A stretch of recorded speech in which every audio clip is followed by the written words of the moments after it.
Existem nomes que não aparecem nos mapas. Existem lugares onde o solo não aceita túmulos. Ele apenas espera. Se você está ouvindo isso, significa que o selo enfraqueceu novamente. Você nunca deveria ter ouvido o nome dela, não porque foi apagado, mas porque foi escondido sob coisas mais antigas que a própria linguagem. Tentaram enterrá-la sob registros de nascimento falsificados e livros contábeis lacrados, mas ela espera nas fendas da terra como uma agulha enferrujada no pulmão do tempo. O nome dela era Clara Mendes, e no inverno de 1870, ela viu algo que nenhum humano deveria ver. A história começa com um livro de registros, um tomo de couro preto rachado, trancado dentro de um armário de carvalho deformado no fundo da Sociedade Histórica de Vale do Rio. Cheira a cobre e mofo. A tinta escorreu como feridas antigas. Se você tocar o papel, ele se desfaz em pó. E, no entanto, a caligrafia dela ainda se move, fraca, viva, como se resistisse à quietude da página. A entrada é curta, apenas uma data, 15 de dezembro de 1870.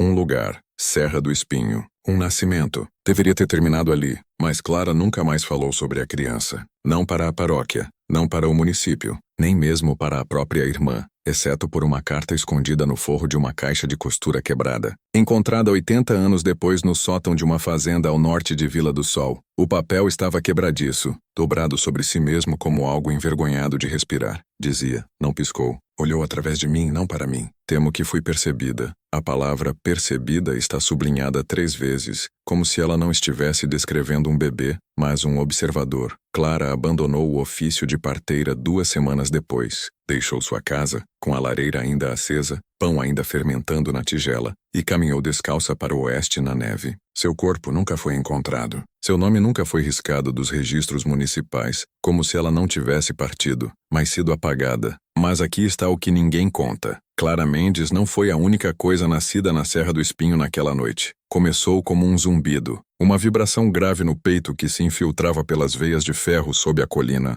Mineradores falavam que seus dentes doíam ao passar por lá. As chamas das lanternas se inclinavam para o lado, e as agulhas das bússolas giravam em círculos lentos e impossíveis. Os locais chamavam o lugar de Morro da Quebra-Dente. Acreditavam que a terra ali mordia de volta. As brocas rachavam, e os cavalos se recusavam a subir a encosta não por acaso, mas por rejeição. E naquele inverno, a família Ferreira chegou, uma família de trabalhadores do ferro, estrangeiros com filhos silenciosos e uma mãe já grávida do 6º filho. Eles se estabeleceram naquela colina amaldiçoada, onde nada crescia reto, onde a neve ficava vermelha nas raízes das árvores e onde o próprio ar parecia se curvar ao redor deles como vidro deformado. Foi para lá que Clara foi chamada naquela noite de 1870. Ela chegou às 3h27 da manhã. Às 4h09, a criança nasceu sem emitir som, sem choro, sem respiração. Seus olhos se abriram primeiro, depois suas mãos, se movendo em padrões como se lembrassem de algo.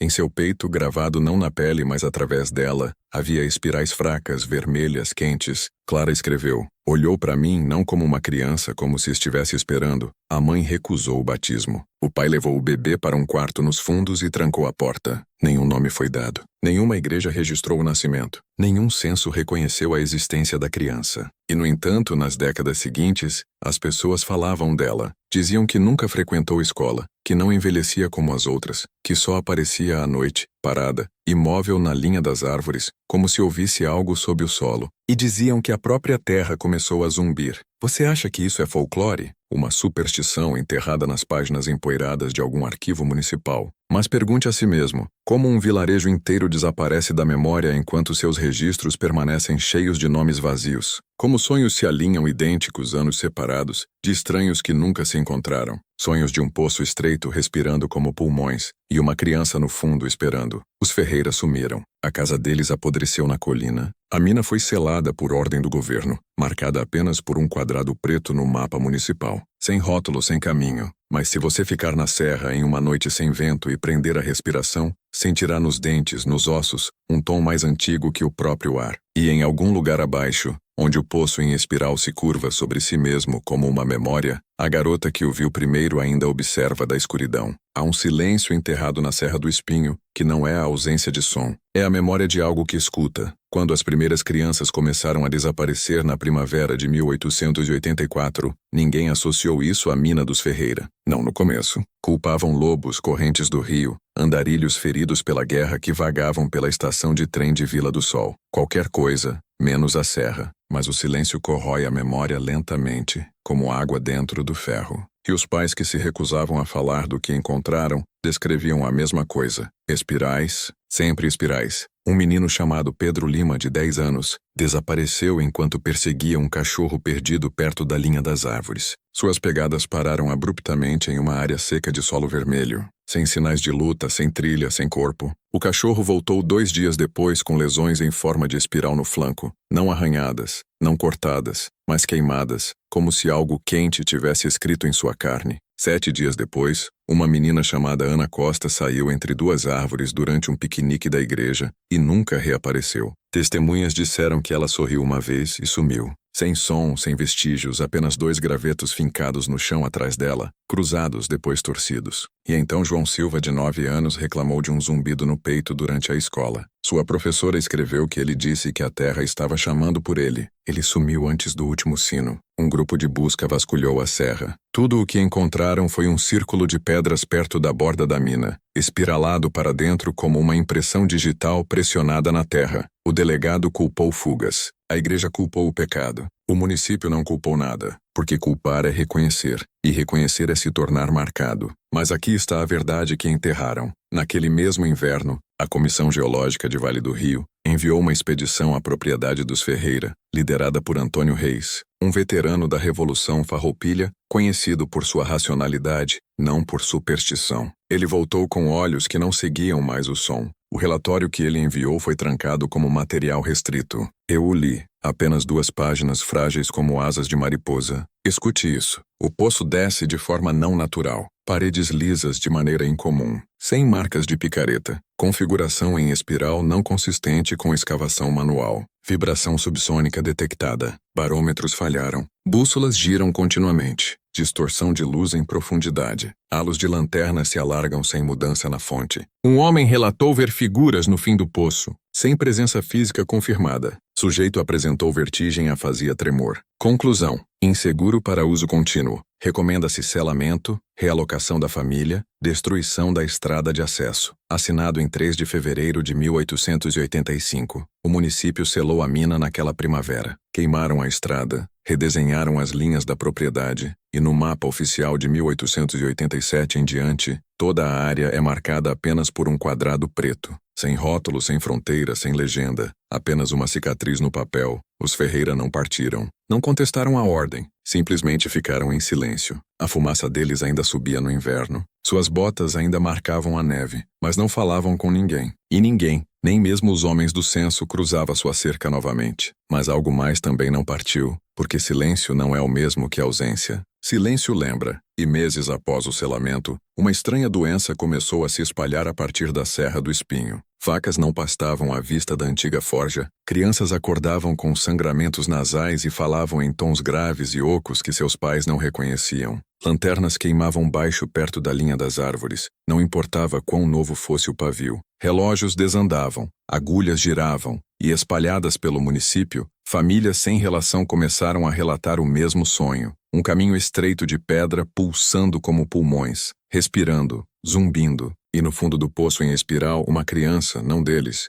mas com seus rostos. Você pode descartar isso. Chamar de histeria, folclore, contágio supersticioso, mas o Arquivo de Folclore de Minas Gerais ainda guarda 67 relatos desse tipo, registrados entre 1881 e 1886, todos de famílias vivendo a menos de 5 quilômetros da Serra do Espinho. Mãos diferentes, vilas diferentes, palavras idênticas. As paredes se moviam. A pedra estava escutando, estava zumbindo. Entenda isso. Há lugares na Terra que não nos pertencem. São mais antigos que sangue, que osso, que respiração. Eles apenas toleram nossa presença até que nos tornemos receptivos. Os Ferreira não foram amaldiçoados, foram escolhidos. Ou talvez abertos. E a garota que viu primeiro Clara Mendes talvez não tenha fugido. Talvez tenha ouvido e seguido. Em 1888, um homem chamado Mateus Correia vagou por acidente até a Serra do Espinho. Pelo menos é o que dizem os registros, mas alguns acidentes são convites disfarçados de coincidência. Mateus era um inógrafo, um coletor de cânticos sagrados criado na rígida tradição coral do interior, conhecido por seu ouvido absoluto. Ele passou a década anterior percorrendo o interior de Minas Gerais, transcrevendo hinos orais de vilarejos, fazendas e paróquias esquecidas. Acreditava que o som preservava a memória muito depois que o papel sucumbia ao apodrecimento.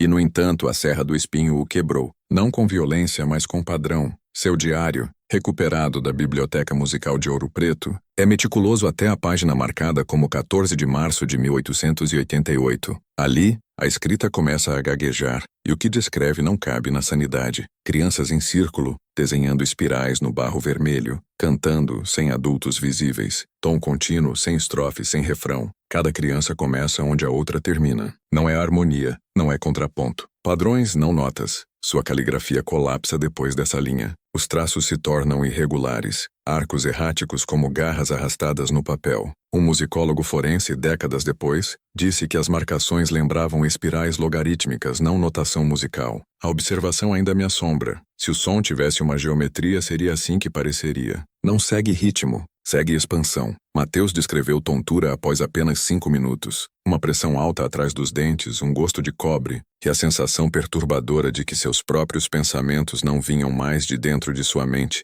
mas eram sussurrados por trás dela. Ele fugiu ao amanhecer, mas ao chegar a Mariana 3 dias depois, enviou um cilindro de cera com a canção das crianças para um arquivo em Belo Horizonte. Esse cilindro está agora trancado no Arquivo Sonoro do Estado de Minas Gerais. Não é tocado desde 1978, porque na última vez que foi reproduzido, 2 técnicos convulsionaram. Um arranhou a própria boca até sangrar, tentando tirar algo de sua mandíbula. O outro desmaiou murmurando, "Está me lembrando", antes de entrar em um estado de fuga que durou 6 horas. Quando acordou, não conseguia recitar palavras, apenas zumbia uma espiral ascendente de tons. Os mesmos tons que Mateus transcreveu. A nota do arquivista diz simplesmente: reprodução induziu convulsões leves, afasia, imagens residuais visuais e o que o técnico descreveu como a memória de uma casa que nunca vi. Cilindro selado por diretriz 19B. Mateus não foi avisado. Ninguém lhe disse o que ele havia capturado. Ele escreveu ao irmão Tobias semanas depois. As cartas frágeis e marrons sobrevivem em um acervo privado. Não consigo parar de ouvi-los. O tom muda com o sol. Comecei a desenhar as espirais novamente, embora não me lembre de ter começado. Minha mão direita se move sozinha. Eles estão dentro da minha memória, como se eu os conhecesse há mais tempo do que vivi. E ainda, há algo no barro onde cantaram. Estava quente mesmo na neve. Quando o coloquei perto da lareira, rachou e deixou marcas como caligrafia, mas não em nenhuma língua que eu conheça. A amostra de barro nunca foi recuperada. Os esboços nunca foram encontrados. Mateus desapareceu dos registros públicos em maio de 1888. Seus pertences foram encontrados em um quarto vazio em Ouro Preto. A cama estava desfeita, a janela entreaberta, o cilindro de cera sumido, e no espelho, desenhado com sabão, uma única espiral. Sem corpo, sem luta, nada restou exceto um silêncio que zumbia quando você ficava parado por muito tempo. Após a morte de Mateus, algo começou a se espalhar, como uma melodia carregada pelo vento, exceto que essa carregava lembrança. Crianças nas vilas próximas começaram a cantar dormindo. Não ladainhas, não palavras, apenas um arco ascendente de 4 tons. Sempre os mesmos, sempre incompletos. Os pais os descreviam como constantes demais, deliberados demais, como se a canção usasse a criança, não fosse cantada por ela. Um pai, Dr. Eduardo Brandão, um dentista aposentado de Mariana, gravou o canto noturno de sua filha em um disco de cera e o desacelerou em um toca-discos mecânico. Ele esperava ouvir nonsense. O que ouviu o congelou. Ela repetia uma sequência de tons que mapeava perfeitamente os arcos irregulares do diário de Mateus. Uma espiral se desdobrando. E sob o tom, quase inaudível, um segundo som, não uma voz, uma ressonância, como o gemido grave de ferro esfriando lentamente, como uma forja respirando. Dr. Brandão escreveu apenas uma linha na margem de sua transcrição. Isto não é melodia, é entrada. Entenda o que isso significa. Não era música, era uma porta. E cada vez que as crianças cantavam, elas a abriam um pouco mais. Por isso Clara Mendes fugiu. Por isso os Ferreira pararam de falar. E por isso o município enterrou a Serra do Espinho sob quadrados pretos e silêncio. Porque a espiral não é apenas um padrão, é um convite. E uma vez que entra em sua mente, não sai. Ela espera. Esperar é tudo o que ela sempre fez. Os sonhos são os primeiros a nos trair. São onde a mente ensaia o que o corpo ainda não pode lembrar. No inverno de 1889, os sonhos se espalharam muito além da Serra do Espinho. Começaram nas crianças. Sempre nas crianças, não apenas os Ferreira, cujos nomes haviam desaparecido completamente dos registros do censo até então, mas crianças em Mariana, Ouro Preto, Congonhas, até mesmo ao sul em Barbacena, famílias que nunca viram a Serra do Espinho, que nunca ouviram falar de Clara Mendes ou seu livro de registros, começaram a relatar os mesmos terrores noturnos. E, no entanto, os sonhos não eram aterrorizantes. Não no início, eram quietos, hipnotizantes, como ser chamado suavemente por um corredor que você não lembra de ter construído. As descrições eram idênticas. Um poço estreito em espiral, paredes de pedra pulsando como pulmões, o ar quente,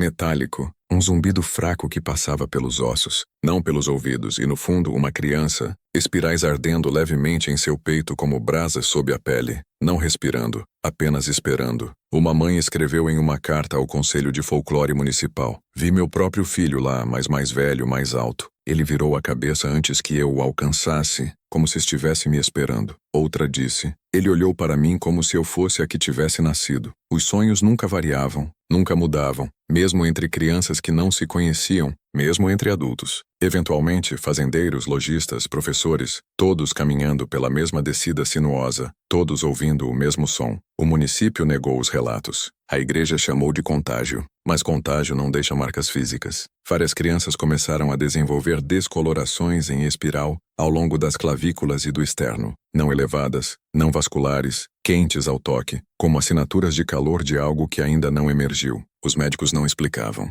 Chamavam de dermatite mineral, embora nenhuma amostra correspondesse a algo no registro geológico do município. Pior eram as mudanças no comportamento. Crianças que eram quietas se tornaram retraídas. As que eram brilhantes ficaram distantes, distraídas, zumbindo para si mesmas em um tom baixo demais para ouvidos adultos. E todas começaram a desenhar a mesma forma. Espirais, espirais infinitas no barro, na terra, nas paredes, até mesmo entalhadas em suas próprias carteiras na escola, como se suas mãos se movessem sem vontade. Uma professora chamada Isabel Reis tentou intervir. Ela escreveu em seu diário, agora rachado pela idade no arquivo educacional de Mariana: "Eles não piscam enquanto zumbem. Suas mandíbulas tremem levemente como se algo estivesse vibrando dentro de seus dentes. Quando tento pará-los, apenas inclinam a cabeça como se ouvissem alguém atrás de mim." Isabel deixou o cargo em março de 1889. Sua substituta durou 6 semanas antes de desaparecer no caminho para casa. Suas botas foram encontradas em pé no caminho, como se ela tivesse simplesmente saído delas. Na terra ao lado, uma espiral traçada em cinzas.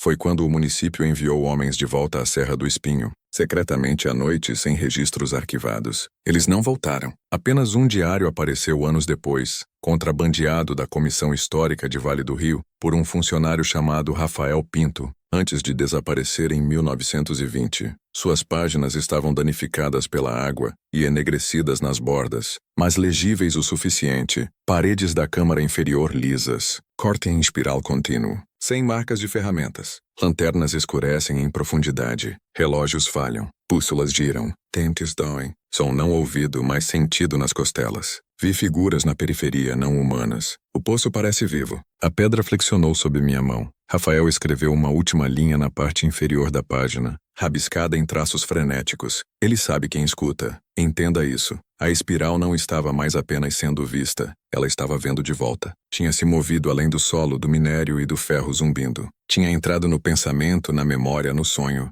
Estava usando as mentes das crianças como máscaras. E essas crianças estavam começando a responder. Na primavera de 1890, as crianças pararam de falar em palavras. Ainda abriam a boca, mas a linguagem havia sumido. O que saía em vez disso eram tons graves, constantes, perfeitamente sincronizados, como se algo sob seus pulmões tivesse tomado o controle da maquinaria de suas vozes. Os pais descreviam assim: eles zumbem juntos mesmo estando separados em quartos diferentes, ruas diferentes, mas o som é um só. Médicos descartaram como histeria, um eco psicogênico. Testaram a audição, as gargantas, as faculdades cognitivas das crianças, tudo normal, exceto por uma coisa: seus pulsos. O batimento cardíaco de cada criança havia desacelerado para exatamente 44 batidas por minuto. Idêntico e implacável, um ritmo não de carne, mas de metrônomo. Não estavam doentes, estavam sincronizando. E quando se reuniam, como começaram a fazer ao crepúsculo, sem instrução ou acordo, o próprio ar mudava. Testemunhas relatavam que as chamas das lanternas se afinavam e se inclinavam para o lado. Os ponteiros dos relógios gaguejavam, os dentes rangiam, objetos de metal deixados no chão vibravam suavemente, como se algo sob o solo estivesse respirando. Ninguém ousava se aproximar muito. Aqueles que o faziam não permaneciam inalterados. Um moleiro chamado Samuel Costa ficou à beira do descampado onde elas se reuniam, caderno de esboços na mão. Voltou pálido, trêmulo, olhos arregalados e desfocados. Nunca mais falou, mas em seu caderno, agora guardado em um cofre selado na Sociedade Histórica de Vale do Rio, ele desenhou a cena de memória. 12 crianças em uma espiral perfeita, mãos ao lado do corpo, bocas abertas. De cada uma, ele desenhou linhas tênues, subindo, não fumaça, não respiração, algo rígido como fios invisíveis sendo puxados para o céu. E entre essas linhas nada, um espaço tão preto que a tinta não desbotou em mais de 150 anos. Samuel escreveu apenas uma frase sob o esboço,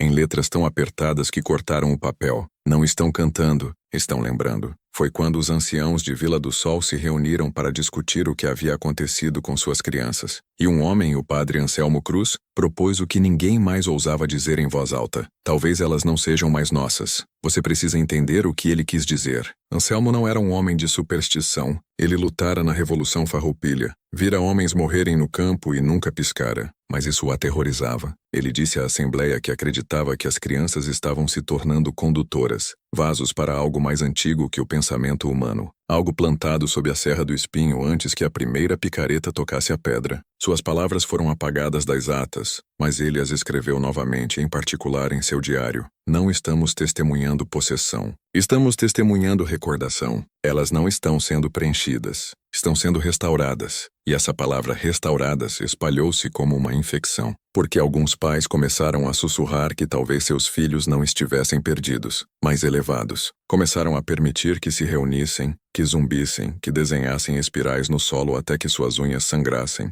Não ofereceram resistência quando as crianças pararam de comer por dias a fio. Diziam, estão se tornando o que deveriam ser. E de certo modo estavam certos porque, no meio do verão, as crianças pararam de envelhecer. Seus cabelos cresciam, suas unhas se alongavam, seus ossos eram medidos como mais altos nos registros médicos. Mas seus rostos não mudavam, nem uma linha, nem uma ruga, nem um piscar. Não estavam crescendo, estavam se mantendo, como se o tempo tivesse ficado preso em suas gargantas como um prego engolido, como se estivessem esperando por algo ou alguém. E foi quando os animais começaram a morrer. Gatos de celeiro foram encontrados com as mandíbulas estilhaçadas, como se atingidos por dentro. Corvos caíam do céu com os bicos abertos, gargantas queimadas. Cavalos colapsavam no meio do galope, pernas dobrando-se como se ordenados a se ajoelhar, olhos arregalados e cegos. Veterinários não encontraram doenças, mas todos compartilhavam a mesma expressão final. Não dor, não medo, reconhecimento. Como se tivessem visto algo e lembrado.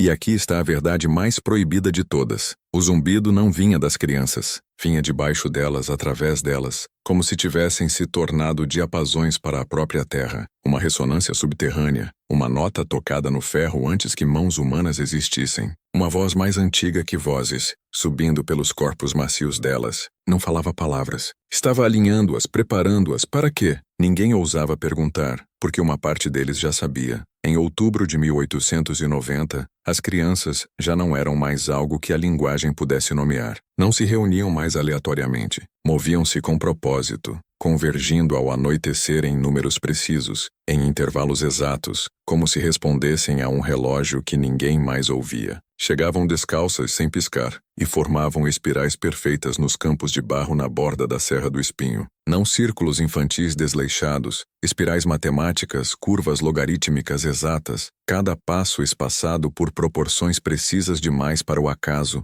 elegantes demais para o instinto. Estavam construindo algo. Fazendeiros que observavam de suas janelas à noite relatavam que seu gado se recusava a olhar para a serra. Vacas se viravam em seus estábulos até torcerem o pescoço. Cães choramingavam nos cantos. Galinhas pararam de botar ovos completamente. E todas as noites as espirais das crianças cresciam. Arcos perfeitos entalhados mais fundo no solo vermelho, como sulcos em um disco colossal. Alguns pais tentaram arrastá-los para casa. Diziam que a pele de seus filhos estava quente como febre, mas seus pulsos estavam frios, seus olhos duros e imóveis como ferro resfriado. Um pai, Jonas Almeida, bateu no rosto do filho para quebrar o transe. O menino não se moveu, não reagiu, nem piscou. Apenas abriu a boca e o som que saiu não era dele. Jonas descreveu depois em uma carta que nunca enviou, encontrada anos mais tarde, dobrada nas tábuas de sua parede como contrabando. Não era um grito, não era um choro, era metal esfriando lentamente. Era o som de pregos lembrando a árvore.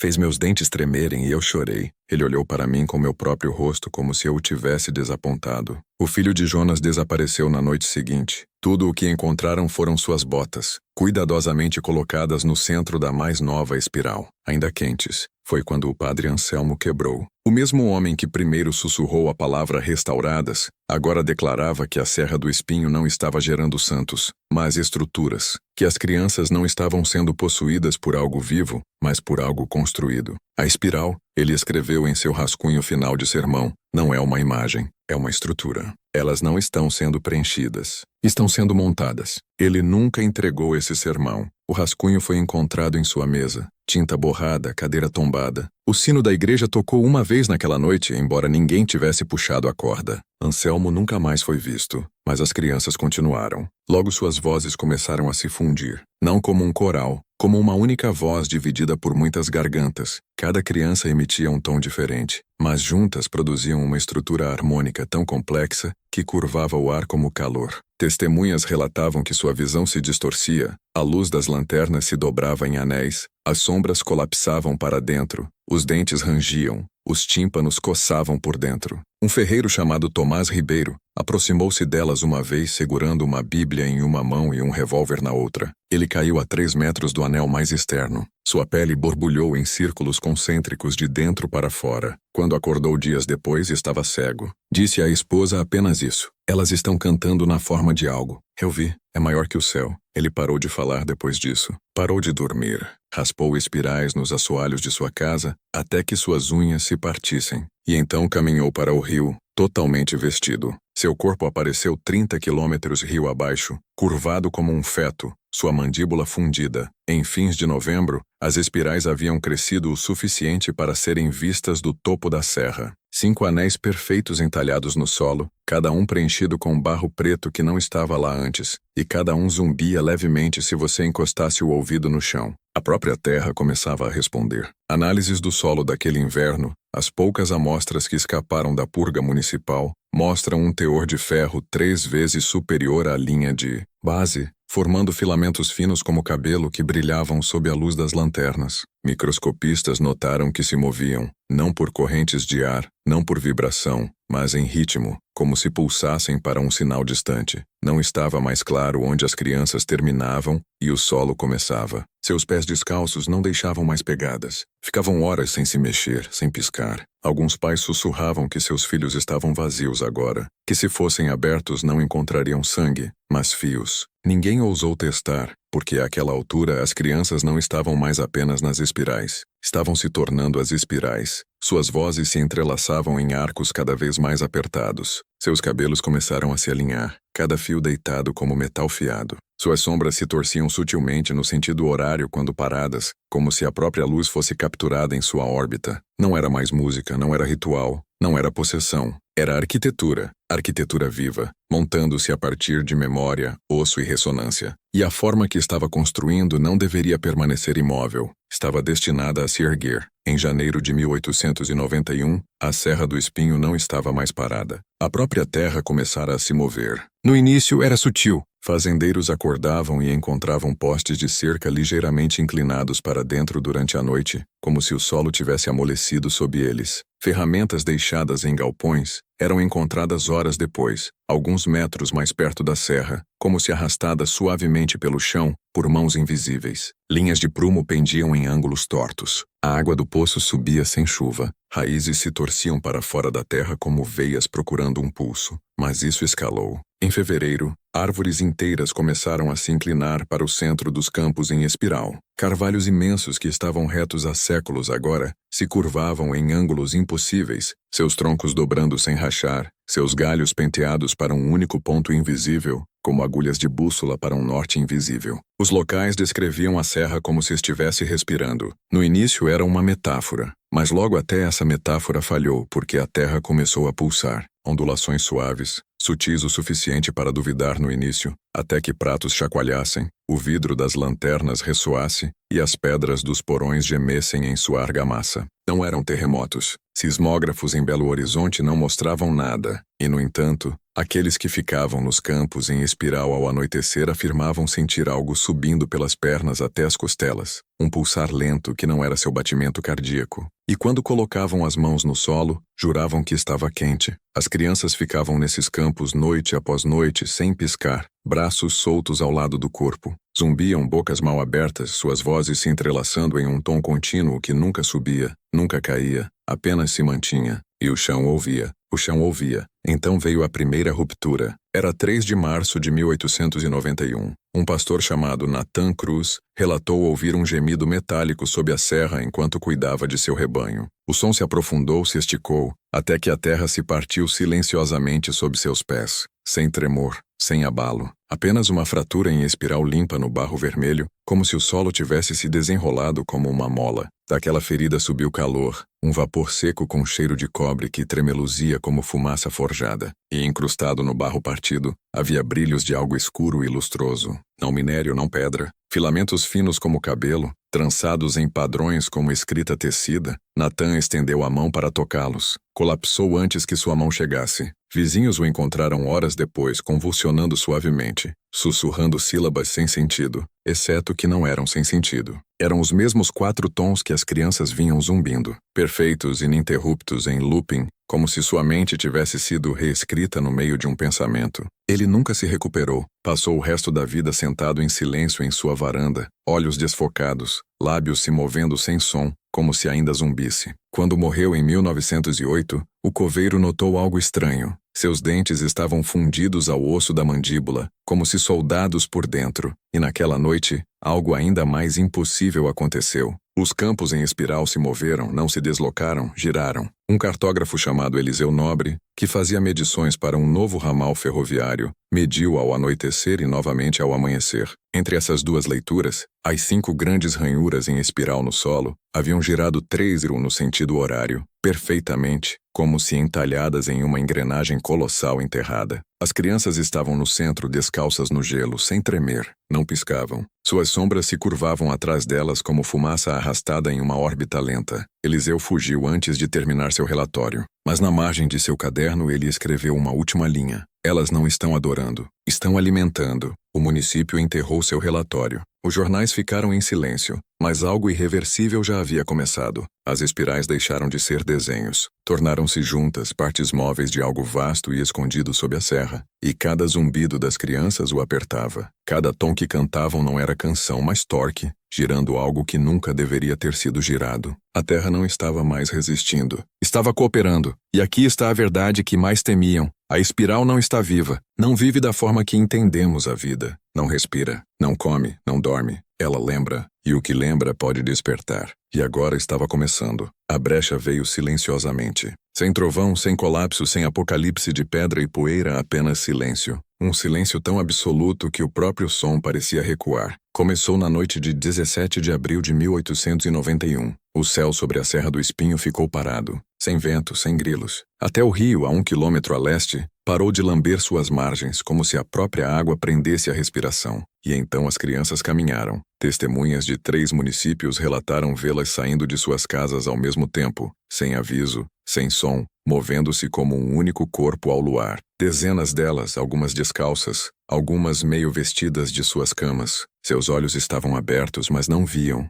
Suas mandíbulas tremiam levemente como se vibrassem por dentro. convergiram para os campos em espiral. Os pais tentaram impedi-las. Não conseguiram. Um pai trancou a porta e amarrou os pulsos do filho ao batente da cama. Às 2h14 da manhã, o menino sumiu. As cordas estavam soltas nos lençóis, cuidadosamente enroladas em uma espiral. Às 3h da manhã, mais de 50 crianças estavam nos campos, perfeitamente imóveis. Suas vozes subiram, não como melodia, como estrutura. Cada tom se entrelaçava no próximo como fios de arame torcendo-se em um cabo. Suas bocas se moviam em uníssono. Seus peitos brilhavam levemente em vermelho, onde as espirais marcavam sua carne. O chão sob elas tremia, não por terremoto, mas por resposta. O solo escureceu. As ranhuras em espiral se aprofundaram por si sós, alargando-se como pupilas. O barro preto dentro delas começou a se mover, ondular, depois se erguer em lentas espirais como fumaça feita de ferro, e do centro da maior espiral, a terra se abriu. Sem explosão, sem rasgo, apenas uma separação lenta e deliberada do solo, como se a pedra lembrasse como se abrir. O que subiu daquela ferida não era rocha, não era solo, era outra coisa. Filamentos, milhares deles, metálicos brilhando como óleo na água, subindo do chão em uma coluna em espiral perfeita, girando silenciosamente, tecendo-se para cima com graça mecânica. Eles se entrelaçavam como raízes ou veias, ou memória montando seu próprio esqueleto. Uma testemunha, uma professora chamada Miriam Vale, descreveu em seu diário escondido. Estava se construindo a partir da terra como se o solo fosse apenas sua bainha. Eu sabia que estava olhando para algo que lembrava ser inteiro, algo antigo, algo paciente. A coluna cresceu mais alta que o carvalho mais alto. O ar ao seu redor se curvava para dentro como o calor sobre uma forja. As sombras se deformavam, as lanternas escureciam e as crianças não se moviam. Seu zumbido se intensificava, apertando até se tornar inaudível, sentido apenas como uma pressão atrás dos olhos e fundo nos dentes. Vários adultos que se aproximaram colapsaram, sangrando pelos ouvidos, suas pupilas dilatadas em espirais. Um deles, o padre Hasker,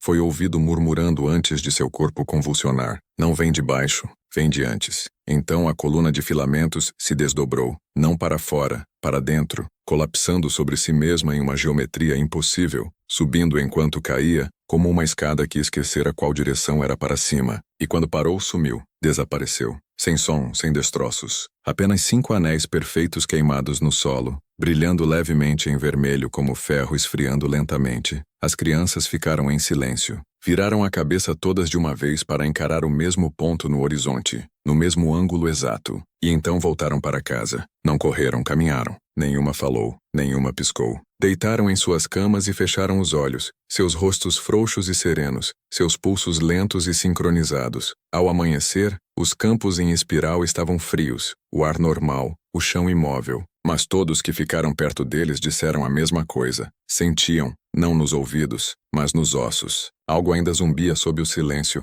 algo vasto, algo esperando, e todos os relógios em Vila do Sol marcavam a hora errada. Cada um parou exatamente às 3h14 da manhã, e cada um parou, não com as engrenagens travadas, mas com o mecanismo girado para trás. O próprio tempo pausara para assistir. No verão de 1891, a Serra do Espinho ficou imóvel novamente. As espirais jaziam dormentes, entalhadas na terra como cicatrizes enegrecidas e secas. Nenhum pássaro fazia ninho ali. Nenhum inseto se movia. Até o vento evitava, dividindo-se ao redor da serra como se desviado por uma parede invisível. E, no entanto, o silêncio era pior que o zumbido, porque todos que pisavam naqueles anéis sentiam a mesma coisa. O chão os observava. As crianças não se reuniam mais lá. Não zumbiam, não cantavam, não falavam mais. Simplesmente viviam ou pareciam viver. Levantavam ao amanhecer, caminhavam em linhas retas até o limiar de suas casas, e ficavam ao sol com os olhos fechados, como se o absorvessem. Não comiam, não piscavam,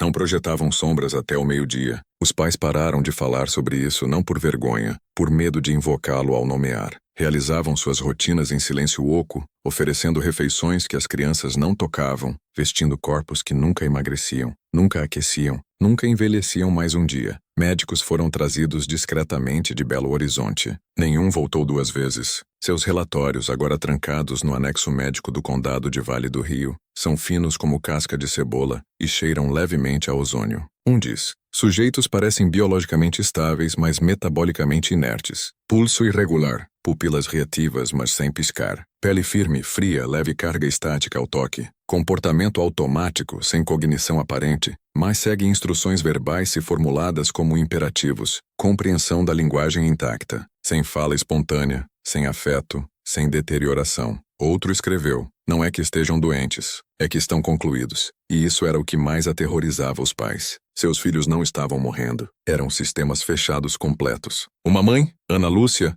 descreveu em seu diário escondido como sua filha sentava na janela por horas sem se mexer, seus lábios entreabertos como se ouvissem algo distante, inaudível. Uma vez Ana se aproximou o suficiente para ouvir o que temia. Encostou o ouvido no peito da filha. Não havia batimento cardíaco, apenas um leve tic-tac como um relógio de bolso enterrado em pano. Ana nunca mais escreveu. Em meses, o vilarejo começou a se dissolver. Famílias partiam silenciosamente, deixando móveis para trás, ferramentas nas mesas, pão meio amassado em tigelas. Lojas fecharam. As portas da igreja apodreceram nas dobradiças sem serem trancadas. Registros postais mostram dezenas de endereços de encaminhamento rabiscados em tinta frenética, muitas vezes riscados e substituídos, como se os escritores não soubessem para onde estavam indo, apenas que precisavam ir. Em dezembro daquele ano, menos de 20 famílias permaneciam. E então, em fevereiro de 1892, o último homem do censo veio. Seu nome era Arthur Dobbs. Seu livro de registros é o último documento federal da existência de Vila do Sol. Ele caminhou pelo vilarejo sozinho por 3 dias. Encontrou os campos vazios, as casas esvaziadas,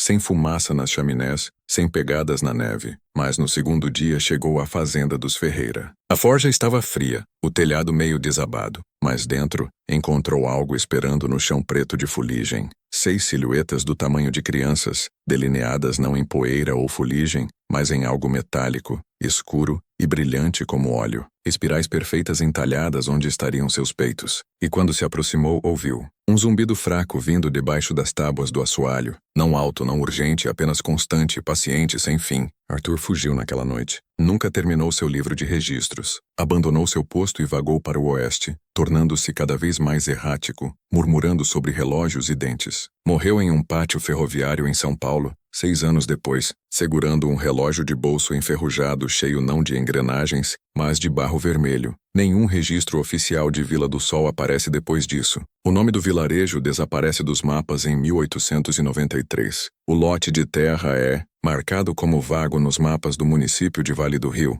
a partir de 1895. Os campos em espiral são rotulados simplesmente como sequestrados, e as crianças sem túmulos, sem obituários, sem nomes, como se nunca tivessem vivido, como se tivessem sido apagadas, não do mundo, mas do tempo. E, no entanto, se você ficar na Serra do Espinho hoje, onde a terra é negra e vítrea como ferro resfriado, e encostar o ouvido no solo, você ouvirá um tic-tac lento, uniforme, sem desvanecer, sem desacelerar, apenas esperando. Esperando que o corpo se torne receptivo novamente. Esperando que a espiral lembre a forma que um dia usou. Esperando que o mundo pisque. Há uma razão pela qual escolheu uma criança. Uma criança vê sem filtros, antes que a linguagem a ensine o que não notar, antes que a memória edite o impossível em silêncio, antes que o mundo construa paredes dentro de suas mentes para manter as coisas antigas fora. A espiral precisava de alguém cuja mente ainda não tivesse endurecido, alguém aberto, alguém desarmado, alguém que pudesse vê-la sem colapsar. Esse alguém foi o bebê nascido na Serra do Espinho no inverno de 1870. Aquele que Clara Mendes entregou, aquele que nunca piscou, aquele que a olhou como se a medisse. Entenda isso, não nasceu dela, nasceu através dela. Clara viu essa verdade por um momento e isso a desfez. Ela não fugiu porque tinha medo do que era. Fugiu porque percebeu o que não era. Não era humano. Nunca fora. Era memória vestindo carne pela primeira vez. Uma semente plantada em sangue, para que pudesse crescer raízes através das fendas da mente humana. Esse sempre foi o propósito do zumbido. Nunca foi som, era instrução. A espiral estava ensinando o corpo a se tornar receptivo, a afrouxar as fronteiras entre osso e pensamento, a religar a mente em algo que pudesse carregar o que um dia carregou, antes mesmo de existirem corpos para segurá-lo. É por isso que as crianças se sincronizaram, porque seus corações desaceleraram, Por que suas vozes se fundiram em um único tom ininterrupto? Não estavam sendo possuídas, estavam sendo formatadas, e uma vez que estavam vazias o suficiente,